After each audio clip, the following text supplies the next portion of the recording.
ನಮಸ್ಕಾರ.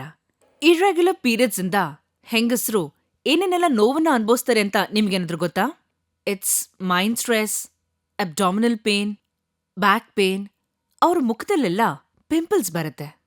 ಅವ್ರ ದೇಹ ಅವ್ರಿಗೆ ಭಾರ ಆಗ್ತಾ ಆಯಾಸ ಆಗತ್ತೆ. ಎಲ್ಲ ಹೆಣ್ಮಕ್ಳಿಗೂ ಸರಿಯಾದ ಟೈಮಲ್ಲಿ ಮೆನ್ಸಸ್ ಆಗ್ಲಿಲ್ಲ ಅಂದ್ರೆ ಏನೆಲ್ಲ ಸಮಸ್ಯೆ ಆಗತ್ತೆ ಅಂತ ಅವ್ರಿಗೆ ಅರಿವಿರೋದಿಲ್ಲ. ಮೆನ್ಸಸ್ ಸರಿಯಾಗಿ 3 ದಿನ ಆಗಿಲ್ಲ ಅಂದ್ರೆ ಎಷ್ಟು ತೊಂದ್ರೆ ಆಗತ್ತೆ ಗೊತ್ತಾ? ಅದ್ ನೀವಾದ್ರೂ ಸರಿ, ನಿಮ್ ಮಗಳಾದ್ರೂ ಅಷ್ಟೇ. ಈಗ ಮದ್ವೆ ಆಗಿ ಫ್ಯಾಮಿಲಿ ಪ್ಲಾನಿಂಗ್ ಮಾಡೋಂಥವ್ರಿಗೆ ಈ ಸಮಸ್ಯೆ ದೊಡ್ಡದಾಗಿ ಕಾಡುತ್ತೆ. ಹೆಣ್ಮಕ್ಳೆಲ್ಲ ಆರೋಗ್ಯವಾಗಿರ್ಬೇಕು ಅಂದ್ರೆ ನಿಮಗೆ ಯಾವುದೇ ರೀತಿ ಮೆನ್ಸಸ್ ಪ್ರಾಬ್ಲಮ್ ಇರಬಾರ್ದು. ನಿಮ್ಗೆ ಈ ರೀತಿ ಮೆನ್ಸಸ್ ಪ್ರಾಬ್ಲಮ್ ಇಲ್ಲ ಅಂದ್ರೆ ನಿಮ್ಗೆ ಮದ್ವೆ ಆಗಿದ ತಕ್ಷಣ ಬೇಗ ಮಕ್ಳಾಗತ್ತೆ. ಇರ್ರೆಗ್ಯುಲರ್ ಪೀರಿಯಡ್ಸ್ ಏನಕ್ ಬರುತ್ತೆ? First of all, students example ತಗೊಳ್ಳೋಣ.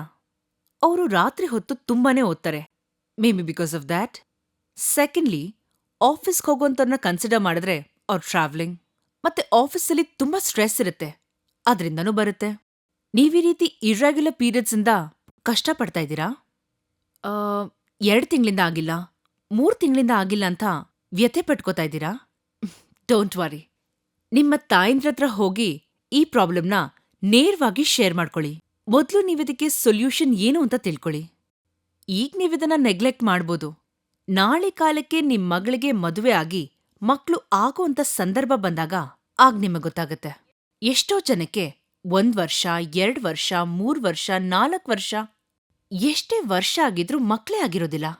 ಅಂಥ ಸಂದರ್ಭದಲ್ಲಿ ಅವರು ಡಾಕ್ಟರ್ ನೇಹಾ ವಿಮೆನ್ಸ್ ಕೇರ್ ಯೂಟ್ರಿನ್ ಟಾನಿಕ್ನ ತಗೊಳ್ತಾ ಬಂದಲ್ಲಿ ಅವ್ರಿಗೆ ಖಂಡಿತವಾಗ್ಲೂ ಮಕ್ಳು ಆಗೇ ಆಗುತ್ತೆ.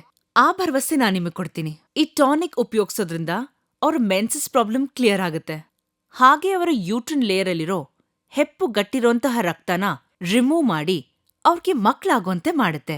ಹೆಚ್ಚಾಗಿ ರಕ್ತಸ್ರಾವ ಆಗೋಂಥವ್ರು ಡಾಕ್ಟರ್ ನೇಹಾ ವಿಮೆನ್ಸ್ ಕೇರ್ ಯೂಟ್ರಿನ್ ಟಾನಿಕ್ನ ಉಪಯೋಗಿಸ್ಬೋದು. ಇದ್ರಲ್ಲಿ ಯಾವುದೇ ಸೈಡ್ ಎಫೆಕ್ಟ್ಸ್ ಇಲ್ಲ ಅಂಡ್ ಇಟ್ಸ್ 100% ನ್ಯಾಚುರಲ್.